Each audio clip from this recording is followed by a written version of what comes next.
How's it going, everyone? Welcome back to the TacomaBeast channel, where, as you all know, it's all about the taco. I've been hanging out here with Quinn. He's the owner of 74 Welds for about a week now, and I've been just geeking out, and I've been learning so much to the point where I just really needed to sit down with him, talk gears, so you guys talk portals, so that you guys can learn from this video. You ready, man? I'm ready. So if we had to start from the very, very beginning and explain to someone that has absolutely no idea what portal axles are, where would you start? Probably try and keep it as simple as possible and just say, look, it's a gearbox that goes at the wheel of the vehicle that lifts the vehicle and gives it a gear reduction. Perfect. So basically we're reducing the gear by how much? So we've got all different ratios. I mean, you can do up to about a 2-to-1 gear reduction in a portal. That's what the original Unimogs were. Hummers were around, I think, 1.75. Our race stuff is a 1.63 and a 1.45, and then all of our bolt-on stuff is a 1.22. Now, so this is what the race guys are going with. What's the difference between this race setup and this is a Tacoma one, right? So that looks a lot bigger, but the reason it looks a lot bigger is really because of the gear reduction. So your lower gear becomes large as you get more gear reduction. So the gear set that's in this is actually really only 10% smaller than that. That's just a deeper gear reduction. So the gear, what we do is we do development through race, and then we implement whatever we learn and are able to create the bolt-on stuff. Perfect, man. Do you mind opening this up so we can see what's inside of it? Sure. Let's have that right here. All right. Just check that out, guys. Look at those components. So you have a total of 4 gears, right? Yeah, so we do 4 gears because if you did 2 gears, it reverses the rotation. And we do make a 2-gear portal. That's just for kind of the hardcore rock crawlers. But essentially, when you turn the hub, you can see the upper gear and the lower gear are turning the same direction. So we run 2 idlers because you'll end up doubling the contact patch, and that's where you gain a lot of your strength.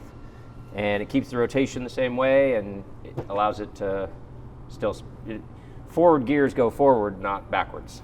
And then where does your CV axle connect to? Is it this top gear or the one at the Yeah, bottom? so any axle shaft, so this would be the center of either your independent, like a CV shaft, or on the rear, that's where your full float shaft goes in. It transfers power through gears and then drops it down, and then you come out through the hub. And then it's attached to this, which you would call a spindle? So technically this is called an upright. A spindle is usually, like if you think of either like a Dana 60 old school hub or like a trailer, that snout that the hub bolts onto is technically the spindle. So we call this an upright. Perfect. Now, with this upright being so tall, how much lift are you getting out of this kit? Well, so the upright can be as tall as you want, but the lift is from the center of this to the center of that.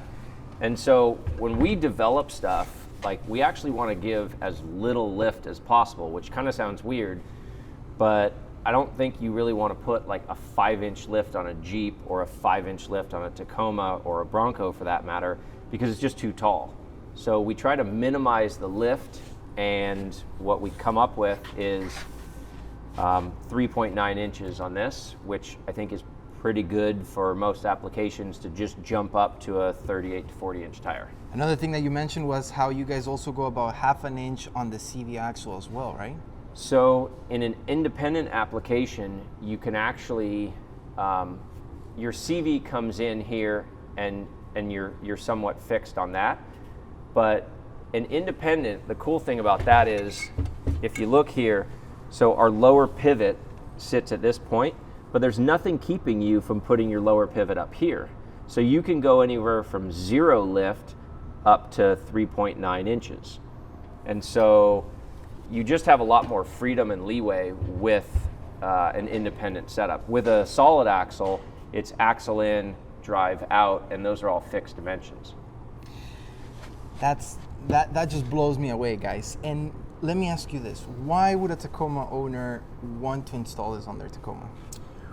Well, you can. So for the longest time, when I bought a Tacoma and got going down this road, it's kind of known in this industry that like the biggest tire, most Tacoma guys go to 33s or 35s, right? So I take a stock Tacoma and I just kind of made I think I could fit a 37. So on a bone stock suspension, no lift, I bolt the portal on and I throw a 37 on and it still clears. And like a lot of Tacoma guys, they're used to cutting and gutting their inner fender wells. I didn't have to do any of that stuff. It's just, I still kept 391 gearing, I still kept everything stock, I bolted this on, threw a 37 on and was done. Now we have a lot of guys on social media that are like, good luck trying to spin those 37s. I just went 39. Why are we able to do it? Well, the drivetrain, so your transmission doesn't know that you went a bigger tire. So the whole reason we pick a 1.22 gear reduction is you go from a 30-inch tire to a 37-inch tire. That's a 22% larger tire. You put a 22% gear reduction in this, it accounts for the tire.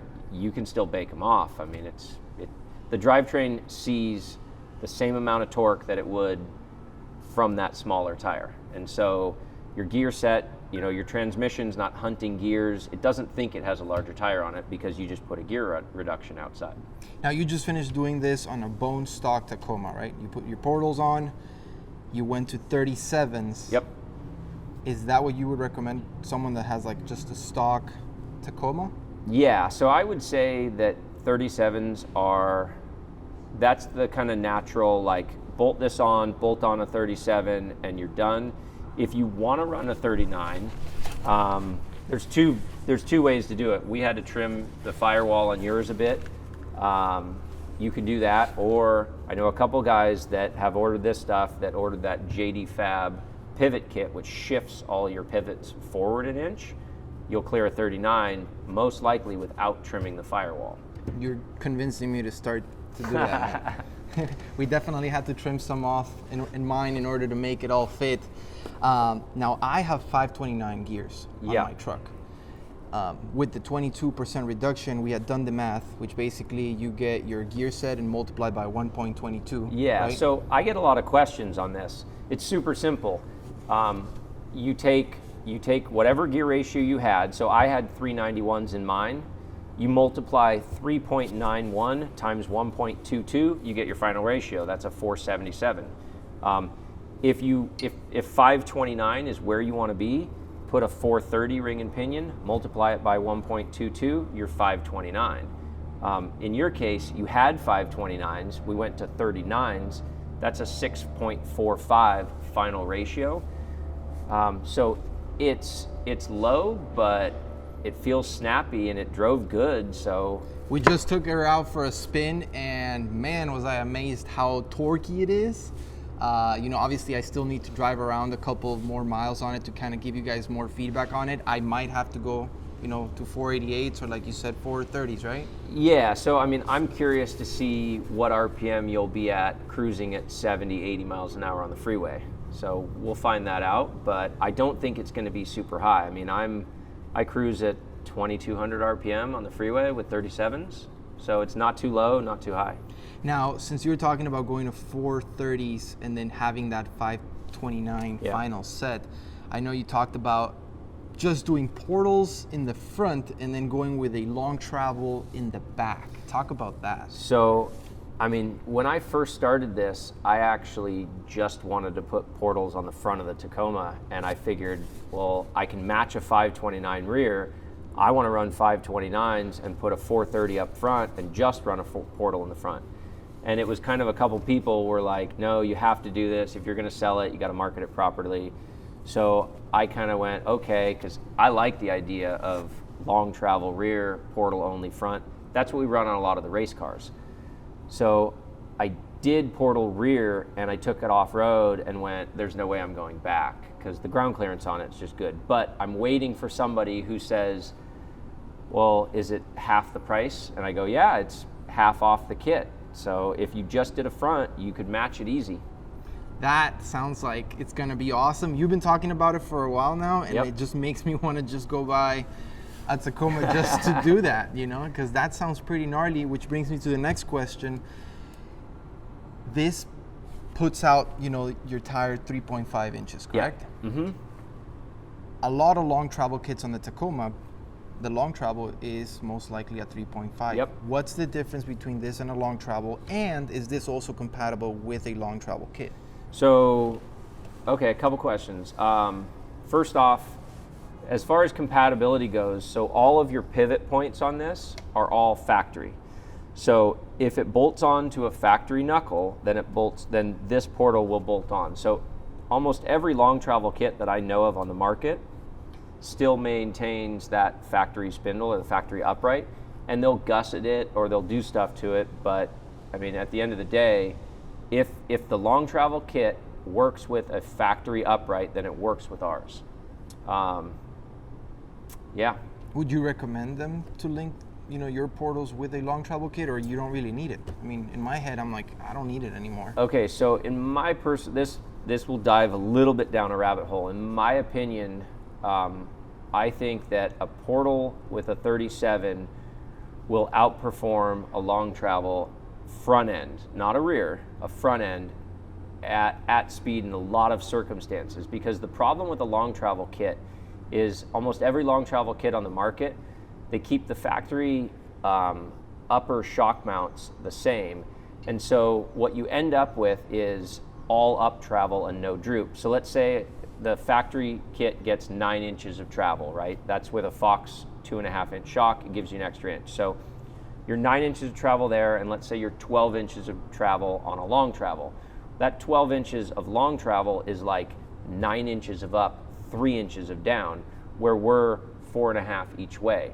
So what ends up happening is when you're going through whoops, and you'll see this if you watch video of Tacomas with long travels that aren't like really well tuned, you'll see the front end start to kind of dive. And what happens is, as the truck droops out, it gets to its limit so quick that when it hits a limit strap, it pulls the front end down. And as it pulls the front end down, it'll pull the ass end of the truck up. So you'll see the truck kind of bucking a lot. And that's a function of not enough droop, too much up travel. So this keeps a balanced suspension, and it keeps your factory ride quality, because most of those long travels, they're running a lot heavier spring on it.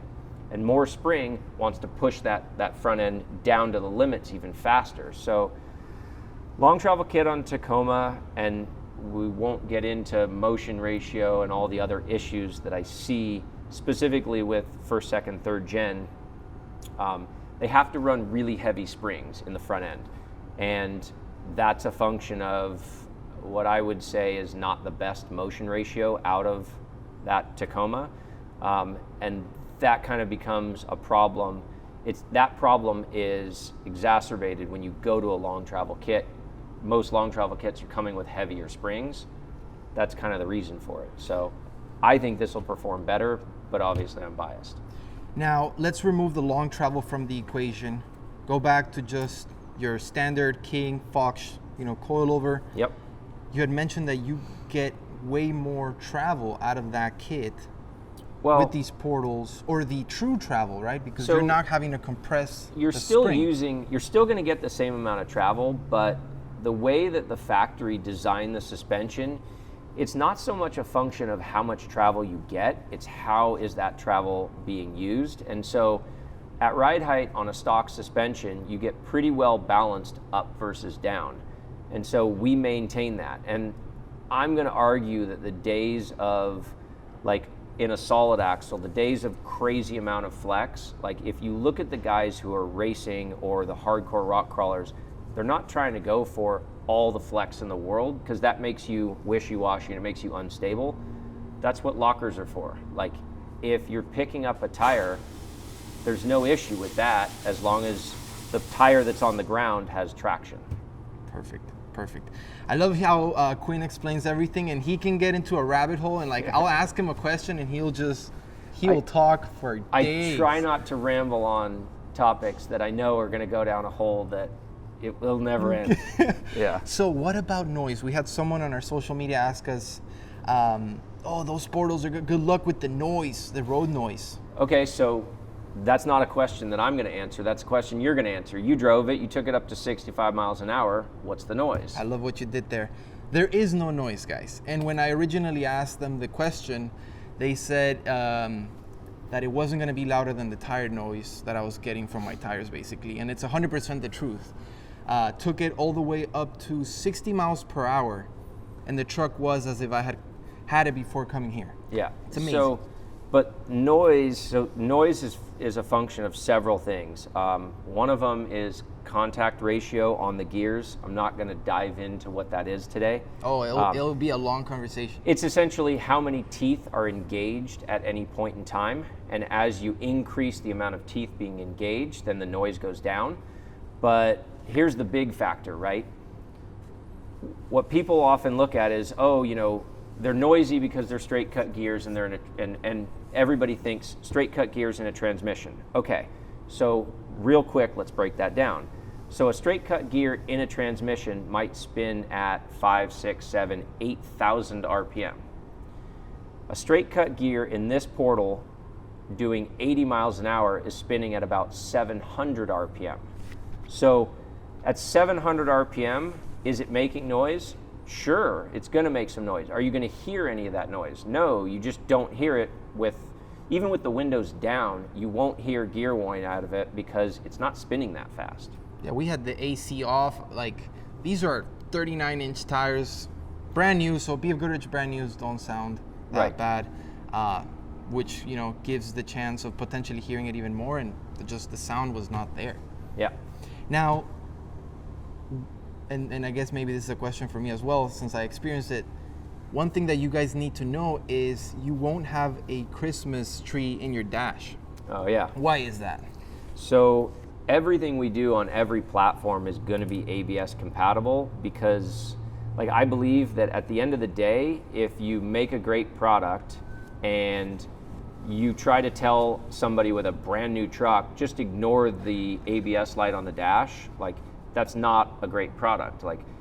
That's not a solution. So we actually integrate factory wheel speed sensors, and we're fully ABS compatible with every platform that we do. That's just a full stop. If it's not ABS compatible, then we're not going to sell it, period. And that's beautiful because we want to be able to have our trucks be dailies. We want to go to work with them, and then we want to be able to go wheeling in the weekends. You don't want to have lights in your dash. That's just annoying. And that's something that you deal with having solid axles, right? Yeah, well, if you're going to do a solid axle swap, I've actually talked to some guys that do it, and I've told them we can fix the problem, but you have to integrate factory wheel speed sensors. And so I haven't gone down the road on the solid axle stuff because we're focusing on this, but yeah, no lights on the dash, full ABS compatibility with every platform.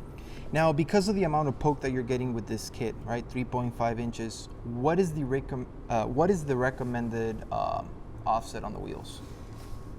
So we always recommend a positive 25 to positive 35 offset. Every wheel manufacturer out there, whether it's Method, Vision, KMC, Raceline, they all make a plus 25. Some of them even make a plus 35 wheel. So I run a Method 703 factory bolt pattern on my Tacoma. They're plus 35, and that's an affordable. It's a bead grip wheel. I like it. I've wheeled it Rubicon, a couple trips to Big Bear. I've not pulled a bead. I don't see any issues. You're running my favorite wheel right now. I'm a little jealous. It's the KMC Impact. It's a forged beadlock in a plus 25. It looks so good. That is a sick wheel. That's my favorite wheel right now. So I have a different KMC, but I have that same Impact forged beadlock on my Jeep, and it's nice. I was scared, guys, when I originally called Quinn, and I'm like, dude, what tire setup, should I go with, what wheels? He's like, dude, positive 25. And me just, coming from the overlanding world, I'm like, no, dude, I want that negative 25, negative 35. Yeah. That's what I've been used to, right? Which I know it's not good, but he's like, dude, you're gonna want either, positive 25 or positive 35. And I was just like, well, man, that's gonna look. So this is a rabbit hole that I'm gonna make my own YouTube video on wheels why you want a certain offset. Here's what I'll say in a quick nutshell. If you look at every single OEM wheel in the entire world on every truck that's ever been produced, they're all positive offset wheels. And the main reason for that is the way you load the bearing pack. So if you put a wheel that's offset out here, it's essentially like running a big wheel spacer. And so that it doesn't load the bearings. You have two opposing tapered rollers inside of a unit bearing. The further out you get, the more leverage you're putting on these bearings, and that's why bearing packs wear out quickly. Now, a positive offset wheel, it allows you, it sucks it back in, and if you look at every race car that's all-wheel drive that's out there, you want to push the arm and everything out as far as possible and suck the wheel back as far as possible. You don't want to widen. The only reason that a negative offset wheel exists is because people want to widen their vehicle, and it's the cheapest way to widen a vehicle. It's not the best. It's not, there's nothing good about a negative. It looks good. It looks good. We give you that same poke, just without the negative offset. Talking about load on bearings, yeah. I found out that as an added bonus, you also get a full float. Right, these are full float portals. Yes, right? So that's just inherent in the design, because like on the rear of all mid-sized trucks, right? I guess I should briefly explain what's the difference between full float and semi-float. So a semi-float axle is where the weight of the vehicle and the torsion load of the vehicle is placed on the axle shaft. A full float is where only the torsion is placed on the axle shaft. So we have a backer plate on this that bolts on to the factory housing. So the weight of it is carried by the aluminum, not the bolts. A lot of people look at it and go, oh, you bolt that on, you're gonna shear the bolts off. And I go, you're never gonna shear the bolts, because the load, our backer plate for this indexes into where your bearing would normally be. So all the shear load is carried on the aluminum, and then your axle shaft doesn't see any of that load, so the weight of the vehicle is on the portal, not the shaft. How amazing is that? When I found that out, dude, I started doing a little bit more research on that, and I was just like, yeah, it's just an added bonus, really. That's but exactly it's something what that I want. It's what everybody wants, right? Because it's a stronger, if you look at 3/4 ton and 1 ton trucks, every single one of those is a full float, because you can't have that weight on that axle shaft. That's why, like, when you see a truck jump and the wheel exits the chat and the whole axle shaft snaps off and that shit flies, that's the downfall of a semi-float axle. Wow. Full float axles don't do that. Now, there's a lot of moving components which freak people out. We had someone on our Instagram be like, what's the maintenance? You know, do we have to rebuild this after a year? What's the maintenance on these portals? So we've got a couple years on a set here that's daily driven. We've got, I think, close to 40,000 miles on them now. And we'll pull them apart a little. I mean, there's not a lot to them. You've got bearings, you've got an O-ring, you've got a unit bearing on it. They're pretty simple. The maintenance is really drain the oil and put oil in them. So we recommend that you change your oil every time you change your oil. So, I mean, I'm always going to tell people, change them every 3,000 miles. We've got a drain plug on the bottom. We've got a vent and a fill port on the top. It's super easy. Super easy, guys. Pop the wheel off. It's 10 ounces of oil. If you're going to spend the money on a performance product, like, take care of it. And let's be clear on this. So we recommend super high quality, full synthetic Maxima racing oil. It's $20 for a quart at full MSRP. 2 quarts will do, well, it's less than 2 quarts to do all 4 portals. It's not expensive. Oh wow, to do all 4. It's no not excuses expensive. Why you're not doing this maintenance, really. And let's say you never change your oil and you break a gear and you need a replacement, we'll know. We can tell when oil hasn't been changed. We've looked at them long enough. Yeah, but it's easy to do. It's, you know, an afternoon, by the time you finish a beer, you've changed the oil on them. Now, since the portals have been installed in my truck, what's the next weak point? Is it going to be my CVs, or is that the first thing that's going to go out? What has become the next weak point here? I don't think it's a CV, because you're going a larger tire, but you're putting 22% less torque into that CV. So I still run stock CVs on mine. You have, it looks like, upgraded RCVs, I think. Not really sure what we went with. Maybe they might be the Marlin crawler stuff. I don't see CVs being the issue. I think the steering rack's going to be the issue. Yeah, and that was another question that I had asked Quinn is like, are my gears in the back at risk now, right? Are the 529s going to go out? And again, because of the 22% reduction. No, I mean, not really. Well, not really. So if you're running a 35 to a 39, that gear set is going to see less load than it did with 35s because of the portal. It takes load off of that. So that's amazing. No, I think the steering is going to be the next issue. Has your average customer, and I know you just started offering the Tacoma parts, has your average customer broken these or called you with any maintenance issues? Okay, so like Tacoma is brand new, right? But the gear set that we run in Tacoma is the same gear set that we run in Bronco, is the same gear set that we run in Jeep. So we've got, 2 years of running these, and it's the same gear set. So no, I mean, hindsight, I think that this is arguably a better product for an independent front suspension vehicle. And looking back on it, I can say, well, maybe we should have started with Bronco or we should have started with Tacoma. But since we started with Jeep, that's the biggest engine and the biggest tire that you're going to comfortably fit. I mean, if a Jeep's not running a 40 nowadays, it's like, well, what's it doing? It looks weird. So we started with V8s and 40s, and now we're moving to a V6 and 37s to 39s. Way smaller engine. It's fine. Yeah. I'll be surprised if one of us Tacoma owners breaks these. At some point, somebody, I mean, I'm never going to say that that something's unbreakable. Someone will at some point. It just hasn't happened yet. Perfect, man. Now, why did you decide to go with an aluminum casing, versus what's out there? I know that there's so cast iron. Cast iron, yeah. So cast iron is fairly common. Cast iron's strong. We machine everything in house, and cast iron is a super abrasive material, and I don't want to machine it because it just kind of destroys your machines. But that's not the main reason. The main reason really is aluminum is lighter. This aluminum that this is made out of is stronger than most steels. So like your average steel, this is a 70-75 aluminum.